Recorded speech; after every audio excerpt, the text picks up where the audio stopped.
네, 코로나19로 달라진 세상을 산 지 꼭 6개월이 됐습니다. 첫 번째 확진자 발생이 1월 20일이었는데 그동안 달라진 세상 속 우리는 어디쯤 와 있을까요? 네, 오늘은 지난 6개월간 코로나 시대를 살아온 우리의 모습을 돌아보는 시간을 마련했습니다. 조홍현 기자 스튜디오에 나왔습니다. 조 기자 어서 오십시오. 네, 안녕하십니까? 예. 자, 코로나19 시대를 살면서 달라진 게 한두 가지가 아니지만 그중에서도 신조어도 한 몫을 단단히 하고 있는 것 같습니다. 네, 요즘 나오는 신조어는 들어보면 대략 무슨 말인지 알 것 같은 것이 있으면서도 꼭 몇 가지 중 하나는 잘 몰라서 찾아보게 되는 경우가 있습니다. 그렇죠.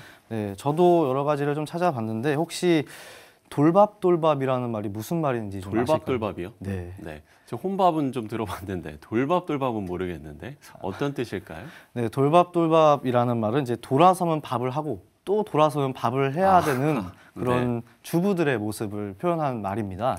네, 이제 학교가 이제 개강이 늦춰지거나 이제 온라인 수업을 하게 되면서 아이들이 이제 자녀들이 집안에 계속 있게 되니까 아이들의 식사를 계속 챙겨주기 위해서 많은 시간을 할애해야 되는 그런 주부들, 그런 엄마들의 상황을 표현한 말인데요. 네네. 좀 웃기면서도 안타까운 현실이 반영이 돼 있는데 사실 불필요해 보이는 것까지 말을 줄이고 또 만들어서 이렇게 그 세대들이나 같은 상황을 겪는 그런 이들만의 문화를 만들고 있는데 이런 코로나 상황에서도 많은 말들이 좀 만들어졌습니다. 예.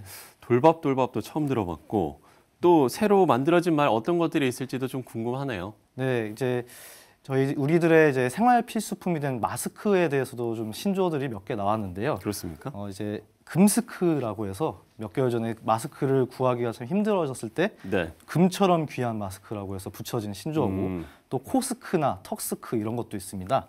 코스크는 마스크를 이제 코가 보이게 대충 쓴다든가 이제 턱스크는 턱에 대충 걸치고 다닌다든가 이런 모습을 이제 대충 마스크를 제대로 쓰지 않는 사람들을 비판하는 말로 많이 쓰이기도 하고요.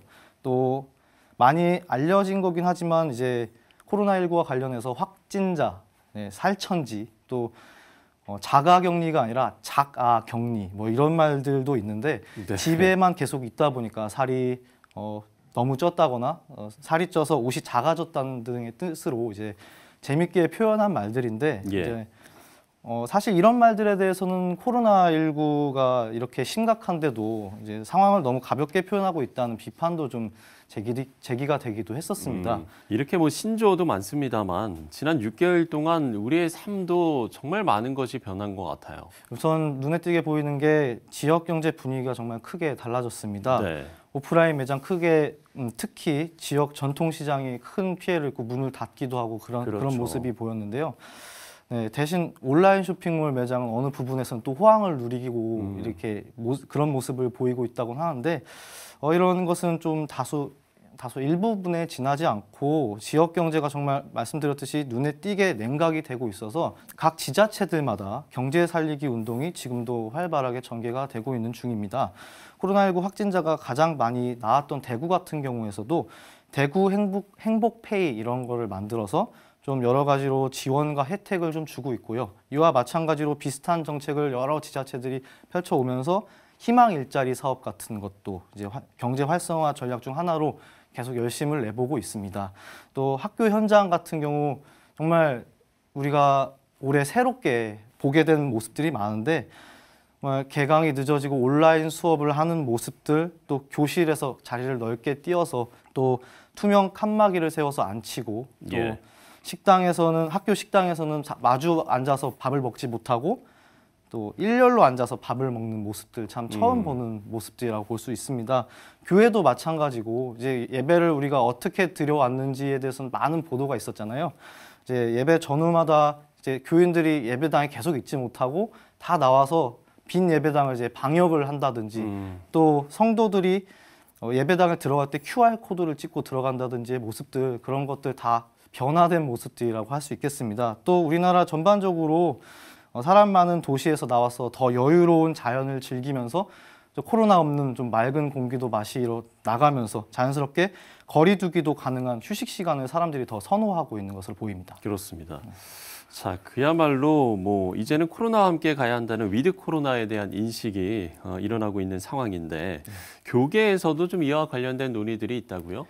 네, 사실 코로나로 인해서 많은 교회들이 준비해왔던 일정이나 행사, 봉사활동 같은 것들을 이제 코로나가 끝나면 해야지 하고 미루는 사례들이 많습니다. 네. 하지만 이제 코로나19를 견디기만 하면서 이제 교회가 아무것도 하지 않고 위축돼서는 안 된다는 목소리가 점차 나오고 있는데요.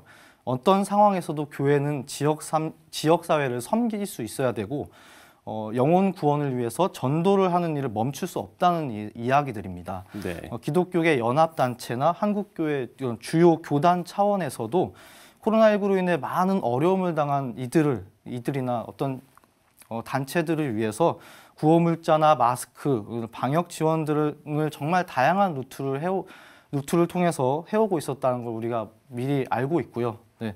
최근에 또 소개된 것들 중에는 경기도 평택의 세중앙교회가 또 좋은 사례를 보여주고 있다고 합니다. 예. 교회 내적으로는 온라인을 적극적으로 활용해서 예배뿐만 아니라 이제 양육과 관련해 정말 다양한 콘텐츠를 만들고 좀 강화를 시켜서 교인들과 공유를 하고 있고요.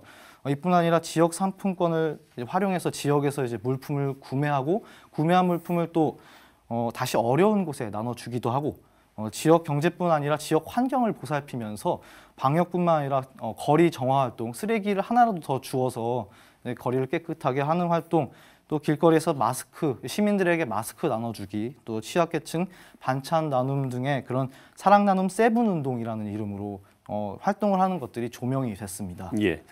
하반기에는 2차 대유행 경고도 있고 또 상반기에 코로나 충격이 현실화될 거라는 전망들도 있는데 네. 교계에도 좀 다르지 않을 것 같아요, 상황이.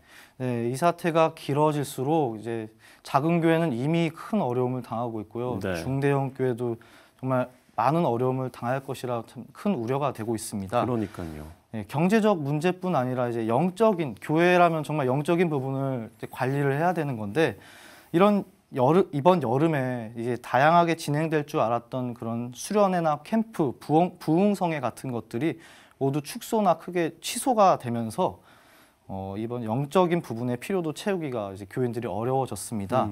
이맘때쯤은 원래 이제 재충전을 원하는 교인들이 참 많은 건데 그걸 못하게 된 것이죠.